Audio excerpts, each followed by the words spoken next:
Welcome, everybody. You're listening to Humans Talk, a podcast about ideas, systems, and the people who live through them. Each episode invites you into a conversation that's unscripted, curious, and designed to make you think, feel, and imagine differently. Let's begin. I started Project Human City when I was in university, way back when, in um, was it 2015? I started it with I wanted to start it with my classmates.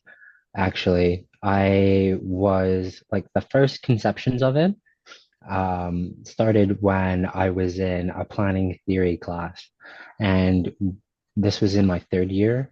And we were talking about like different planning projects that had been influenced by private interests, like rich people and like moneyed interest that had changed.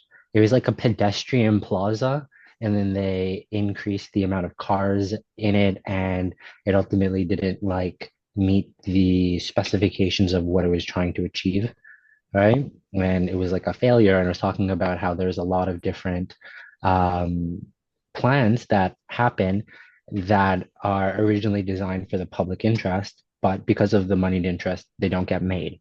And that as urban planning, our job is to advocate for the public interest in these like negotiations and conversations and stuff like that. Um, Urban planning is like it's a registered profession. Like you can't just become a urban planner after like the degree program. You have to work a certain amount of hours in urban planning projects, and then there's an exam that you get, and then you become a registered professional planner.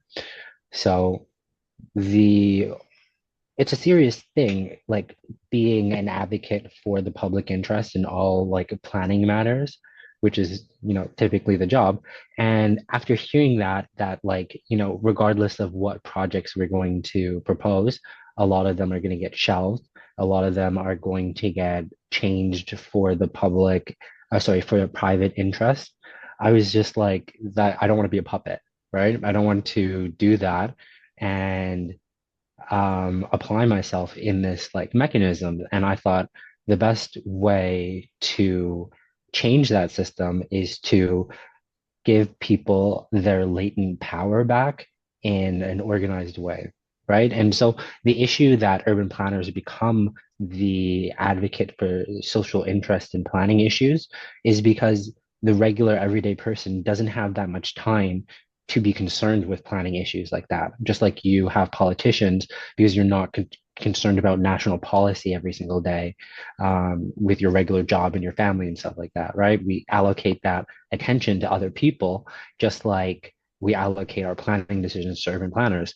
And so the best way to um, fix the disparities, which often like socioeconomic disparities come from land use allocations, because where we plan resources ultimately reflect our lives. If you grow up right beside a factory, your life is going to be drastically different than if you grew up in a neighborhood lined with parks that was completely walkable. You could walk in your neighborhood at like 3 a.m. with headphones on and not be afraid versus somewhere where that would probably be a sentence to get stabbed.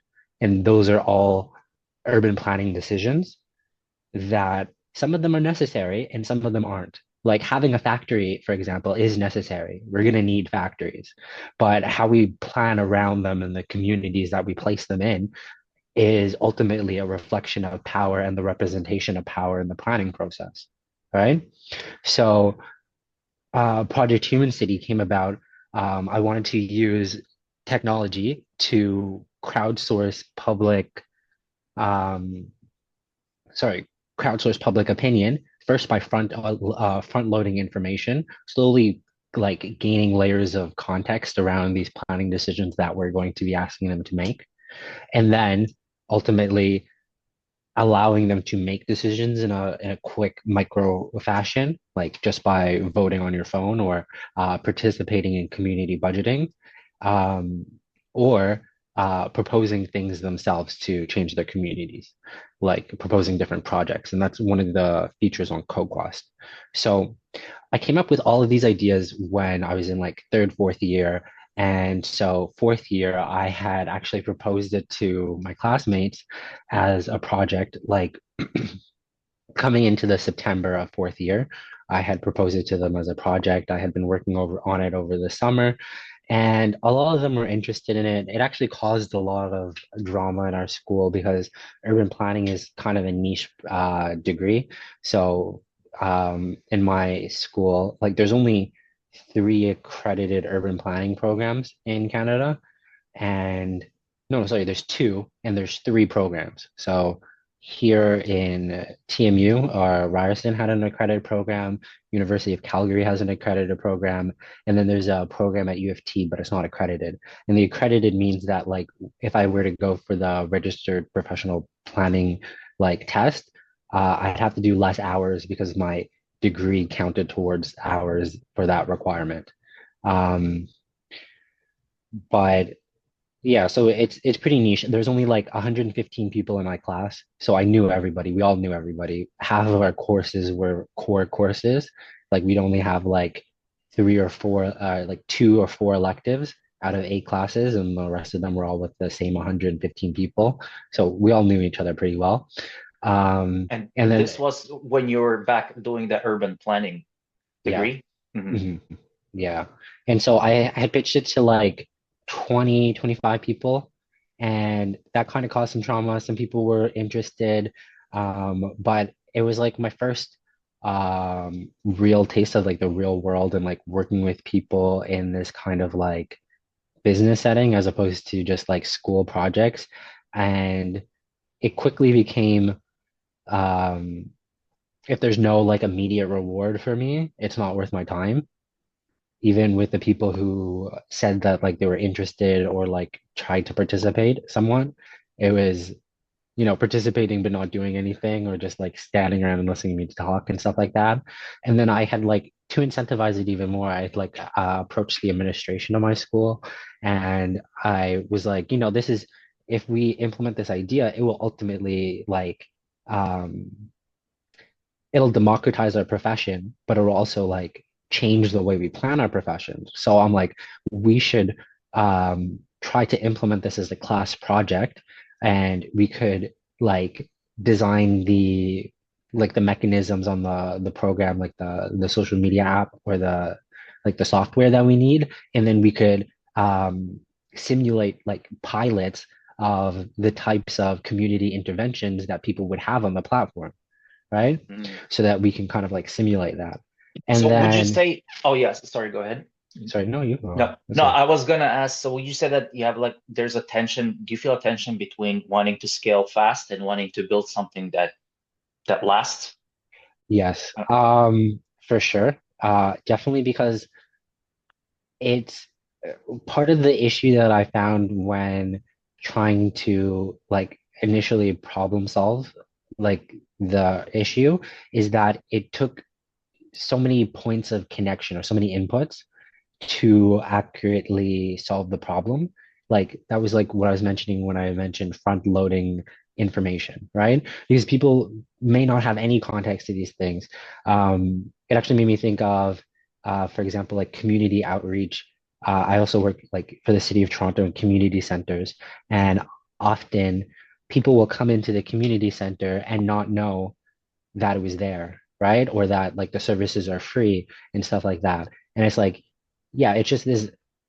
What I'm pointing at is the um, under education of the supports of government that are available to people and their ability to leverage that, right? So that's what I mean. So it's like it's very different. Like it's more nuanced. You may not know about like zoning or the amount, like the ratio of commercial property, industrial property, and residential property in the city and how that affects the tax base and like the ability to recover money to offer services. You may not know about that intrinsically, but um, participating in the budget process, having a higher emphasis on those things may get those things budgeted for more, allows government to focus on like grants and partnerships and other things to deliver those services because they understand a need for that. Because, ultimately, whenever you plan a project, it's only as good as the amount of inputs you get. And so Hmm. I feel like some people see it as like a deliberate attempt by institution to neglect the needs of people. Um, I see it as a lacking like experience or lacking interactions with the voices of the public, and that's ultimately very difficult. Like even in a regular organization, the dissemination of information and collection of it is very difficult. So an organization that could be like 1 to 100 people, and we're doing this on scales of hundreds of thousands to millions of people who each have diverse needs and desires from the cities that they reside in. So you're ultimately, if you only have one person, the urban planner, talking for all the public, and then you have five different lobbyists from other corporations, that public voice is already getting drained out. And that even that urban planner could have a ton of different tools. They could have great surveys, they could have great community feedback, but it's still one person advocating in a room with one decision maker and then five or six other lobbyists. So the voice, that's what I mean. It's like the issue with these institutions isn't the deliberateness of it, it's the setup and the access of private interest into these rooms that make decisions for everybody. And so making those decisions as publicly mitigated as possible, so like we're actually having everyone vote on it, we're able to provide information about the issue and understand who is voting from a position of going through the literature and going through the content, or who's just voting off of, a 5 second glance. That's a tool that technology allows us that can heavily influence the weight of public decision making. And then also, it invokes there's like this political philosophy. At this time, I was also reading this author called Roberto Unger a lot. And he actually really inspires me because a lot of the things that I was thinking about for like Project Human City, he was like articulating in his books about different things. I actually found him by watching Big Think on YouTube. It's like a series where they have like really smart people, and they just like kind of like a mini TED talk, like a 10 or 15-minute discussions. And he was talking about the evolution of politics, and I thought it was really interesting. And then I was working at a bookstore, I was working at Chapters, and I saw his book and I bought it. It was his first book that I owned. It's called The Religion of the Future. And that heavily informs what Project Human City is about. Because in Religion of the Future, he talks about how society has to have a socio-political religious revolution in order to attain world peace, but it's not like world peace because peace in and of itself is kind of like subjective and a loaded concept of what you consider peace, right? But it was talking about how we can kind of like develop more of a global consciousness, and then how each of our lives can be dignified in our human experience because of the ways we set up society. So he So was it's in a talking. way of the democratizing kind of the innovation in a way. Yes, for Mhm. sure. Actually, democratizing innovation for sure, because he also talks about how, in order to get this on a global scale, we have to open up, like right now, we have a mobility of goods and money, right? We can send money and send goods across country, but we limit IP, intellectual property, and people moving across the borders. And the limit of those other two creates wealth inequality between different countries. And that ultimately we have to get to the point where IP and people can freely travel anywhere in the world to get that kind of like homogenous equality, because then it creates a sense where it's kind of like paraphrasing on the American dream, but not in that context. But the idea that anyone can bootstrap themselves and have a good life is that as a global society and us being global citizens can only attain that when we have free mobility of goods, um, goods, money, people, and IP, so that you can actually realize that in whatever capacity in wherever in the world, right?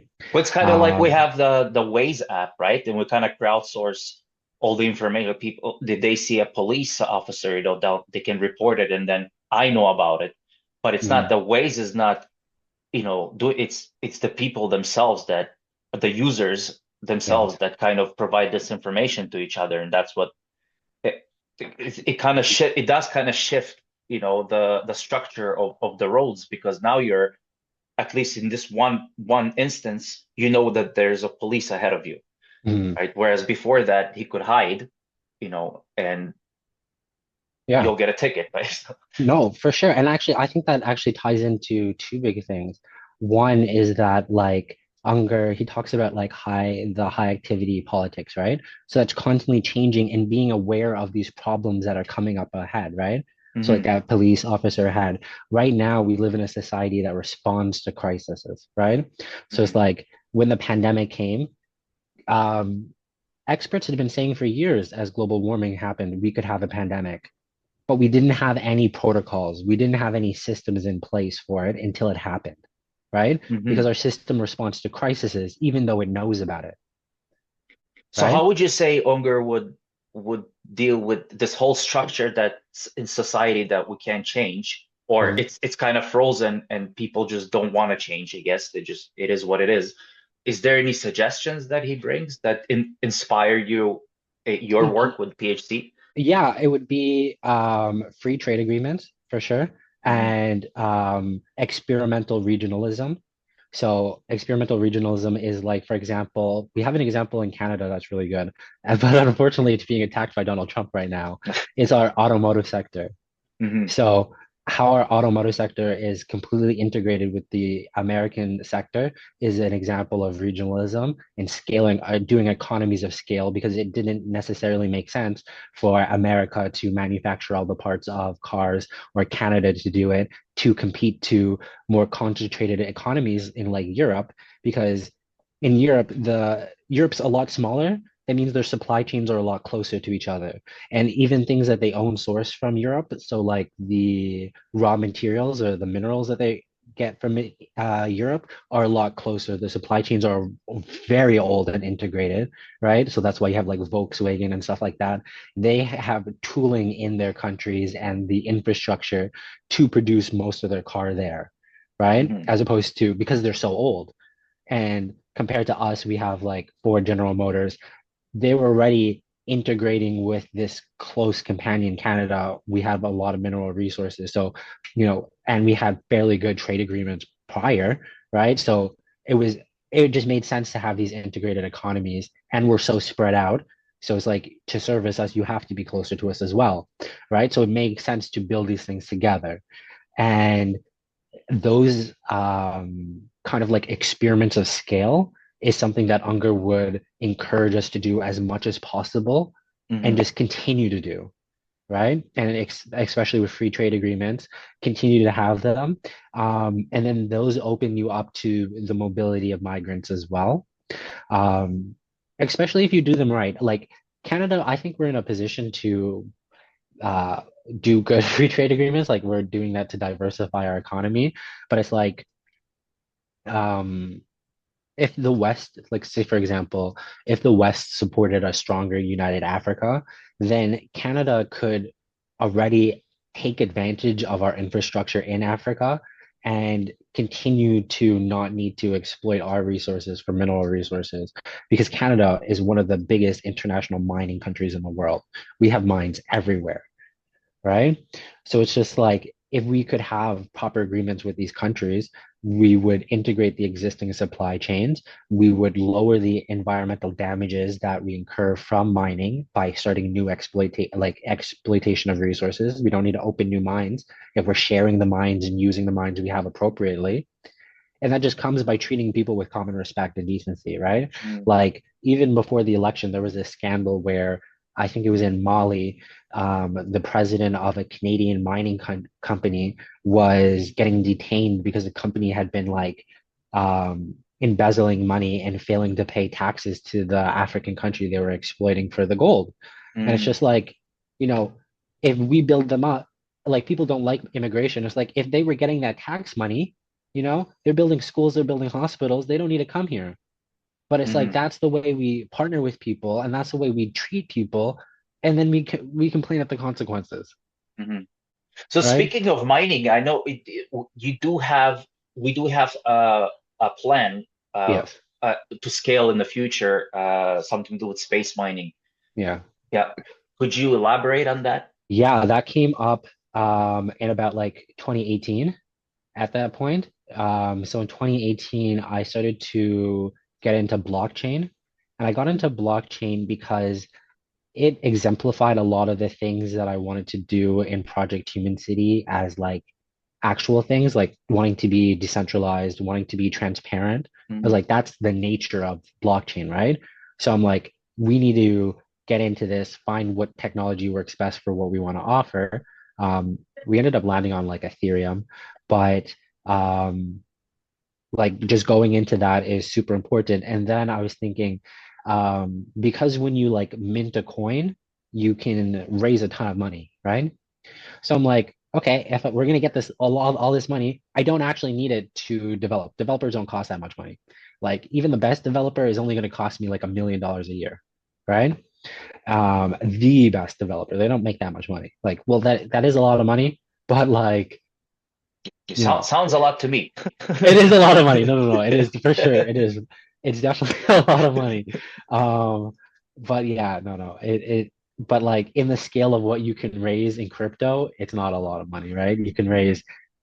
You could raise billions. Um, so I was like, okay, how do we scale the like physical transformation we need in the world? And that led into like autonomous mining. And it was actually full circle for me because I've had a big connection to mining in my life. One of the first things that kind of radicalized me in the world was when I was a little kid, like 6, 7 years old. They used to have these like um, feed the children commercials where they'd have like starving African kids.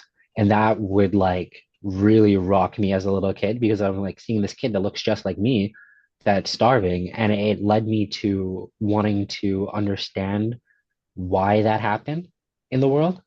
And it was a weird thing to me as a kid because it was like some mystery as why our society had these things happening. And it's like even as you hear the excuses of like throughout the years of like colonialism and all these other things, it doesn't really like make sense in a contemporary stance. Is like, okay, we understand it. Why does it still happen? Right? And then like in high school, I was part of different organizations, like Free the Children, and we did like campaigns to lobby the Canadian government to regulate our international mining companies like they regulate them here. So I was like part of this organization. We went to conferences and like heard about it. I did like a postcard campaign around my school. Like I ended up getting like 1,500 postcards from like my entire school. And then we sent them all to Parliament at the time, like through the organization.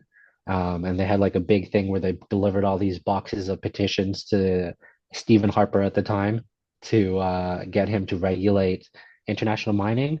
And I don't think it really went that well. Like, I don't think they got the legislation passed, but it was just a cognizant connection to the issues, right? And then kind of like I think the thing that kind of like radicalized me the most is when I was in university and the school didn't want to follow up with my project or do it in there. And I was like, okay, so we really do have the solutions. And now we're the people who are supposed to be providing the solutions. And just like, you don't want to do it. Nobody wants to do it. Right. And then so that heavily pushed me more into how do we just create technology that does it for us? How do we Mhm. create technology that fills the gap and then modifies the conditions around us that we have to adapt to? Mhm. Because we're already kind of doing that anyway. We're adapting to how technology changes us. Mhm. So, you know, let's just deploy the technology that will solve the issues that we have especially around like autonomous mining was a big thing. I also like when we did that uh, pivot, we wanted to get into like autonomous farming as well, and then marine cleanup um, as well, just to like solve these bigger systemic issues. And then another thing that I wanted to really get into was like biomedical devices. Mhm. And that also tied into space mining because at the time, one of the leading idea or one of the issues when fabricating 3D organs is the internal scaffolding of it. So sometimes it's difficult to remove the scaffolding after, or if the scaffolding is going to stay in, is it going to be flexible and durable enough to endure the life cycle of the organ? Is it going to shed into the organ? Lots of things like that are big issues, especially when you try to do um, biosynthetic organs, so like organic tissue and non-organic materials together Mhm. to structure an organ, or like that would be the scaffolding. So one of the big things at the time was manufacturing these things in space, um, and the lack of gravity would not collapse the organs, especially hearts. Uh-huh. Um, so I was thinking, you know, why not continue space mining? And then space mining at scale allows us to offload a ton of terrible extractive economies from the planet. And if done equitably, it can provide us like a UBI. But I think the connection to a UBI is tenuous at best. Like in uh I wrote a light paper when we were getting into crypto in like 2018. And in it, one of the issues that we came up with is that if we wanted to um properly like properly price the economy or price the cost of money to shift the economy to align with human needs as opposed to speculative value, um, we would have to kind of like price the value of people. And that was an issue because it was kind of like an ethical issue. Like how do you say how much anybody is worth, right? Mhm. Um, and so um, I think that getting kind of like a infinite resource allows us to remove that limitation, right? Mhm. So it's like in the paper, it talks about like pricing our consumption about like energy inputs and outputs, like how many calories you consume and how much you output into society and stuff like that. But that ultimately will be hard to measure and nuance just because of the nature of neurobiology, to be honest, because like how is to say that you're expending more energy on a complex thought if your mind is just um, set up to optimize that type of calculation due to like the amount of times you've done that calculation versus somebody else, right? So it's like, or like that's like it doesn't even have to be like something complex like that. It could just be like that's why someone's better at drawing or something because their neurons are aligned to make fine motor control and replication of the lines that they see in the real world, right? So it's like, how do you value that in our intrinsic differences? And it's like you can't, right? And so I think one of the things is like the potential benefit that we um, provide to society is one of the things that we're kind of looking at. And then in that grain, it's like looking at like AI systems and stuff like that create AI systems or companies that create like an exponential return to society and exponential impact. How is that then democratized as well? So it's like, I think with autonomous mining, we're going to get to a point in society where everybody gets like a UBI, everybody can do what and do and kind of create whatever they want. But if you create something valuable to society that can like maintain itself on scale, then it's kind of like you get a gold star, but not a real gold star, right? Is we've unlocked like it's like kind of gamifying life, to be honest. So it's like you just unlocked an achievement for like the social good. And then It if just grows on we its own after that. exactly, Yeah.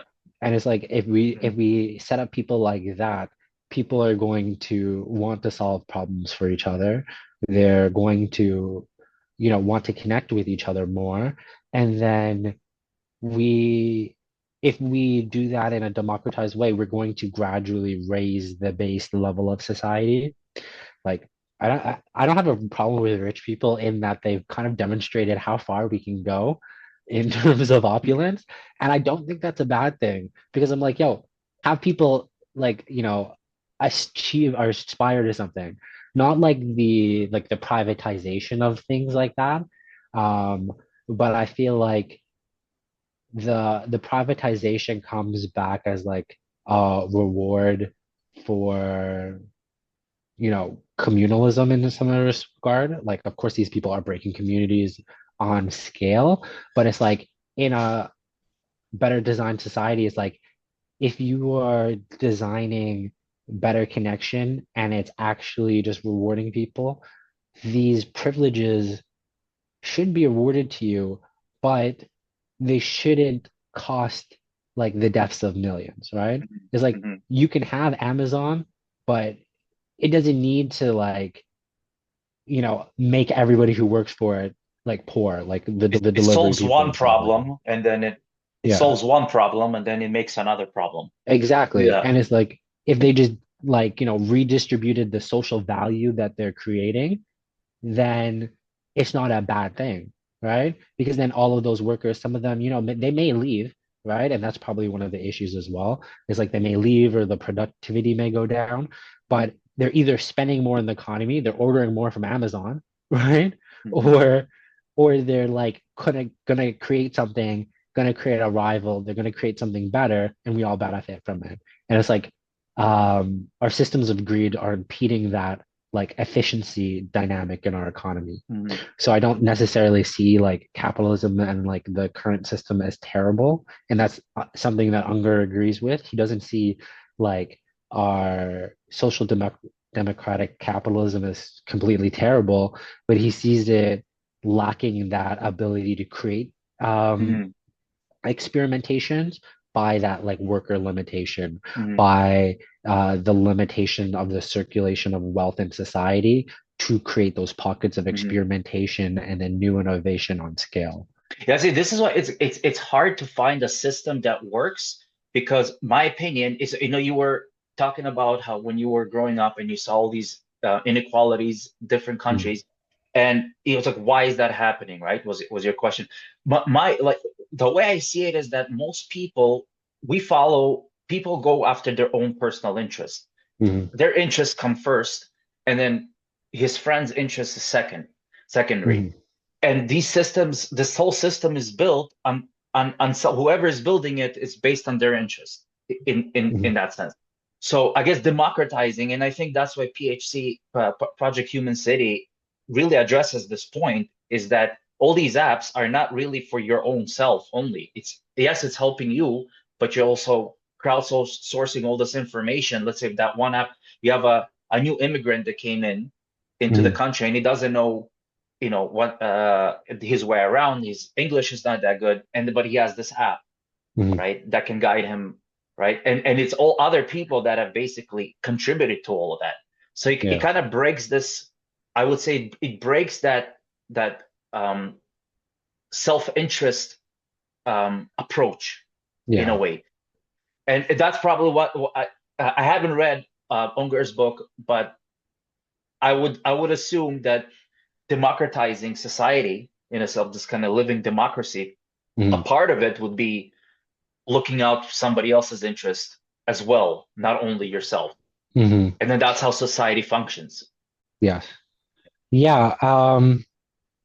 And I think like Unger, like for example, he kind of like approaches it in like Religion of the Future. He approaches it from like a religious standpoint of like looking at like the faiths and how people um and how ultimately it's like he is like pro-Christian revolution just because of like the significance of Christ versus other world religions. And I don't think that's a necessary bias. I think it's like kind of a condition of people. Like you're not going to shake that mentality, so kind of embrace it. But um, the good thing about it is that he is talking like that same invoking the idea of Christ is invoking that selflessness and that communalism that we need for that revolution, right? And it's like Hmm. we can devoid it of religious dogma and look at it for what it is because we just described it in the political and we're able to translate it to the spiritual and how that's like represented or taught to people, right? And it's like that actually brings me to a concept that I write about sometimes. It's called ideological Turing, right? So you know the Turing test is like Hmm. if you're able to tell if it's a computer or if it's a person, right? Hmm. So the idea of ideological Turing is a person able to identify their own ideology in real life, in the problems that they come up against. And often they can't. They respond from their own like self-interest, but they don't respond from the ideologies that they protest and that they believe in, Hmm. right? Because it's like you can't say you're a Christian and then go vote against school lunches in like America and stuff like Hmm. that when Christ would spend time talking to children like, specifically. You think Hmm. Christ is going to say swap that lunch out of the kid's mouth and say you can't have that? Right? Hmm. Yeah. Yeah. There's like several times in the Bible where Jesus was out of his way talking to children, and his Hmm. disciples had to go get him. And he'd be like, no, these people are more important. Hmm. But then you're saying you believe in Christ and you vote against school lunch. You're not identifying your own ideology in real life, Hmm. right? And so, and then when they do, it's out of self-interest, or I think Hmm. out of a shallow belief. That's like when they go off of like abortions and stuff like that. Because I'm like, if you're going after abortions, why are you not adopting or fostering children? Like, Hmm. exact like where is that actual belief in the real world? Because if we had a strong adoption and fostering system that children weren't exploited and abused when they go through it, I actually think people would put have kids be more pro-life and then put them up for adoption because they're not afraid that their child's going to be assaulted, right? Or that they're just going Hmm. to live a terrible life. People have abortions because they don't believe that they can take care of their child. If they believe society would take care of their child and it not be corrupted, I think they would have children without abortions and just give them up. Now, this was Humans Talk, a project of civic thought and radical imagination. If something in this episode moved you, share it. Subscribe to your platform of choice and stay tuned for more voices, more questions, and more human ways forward. See you next time on Humans Talk.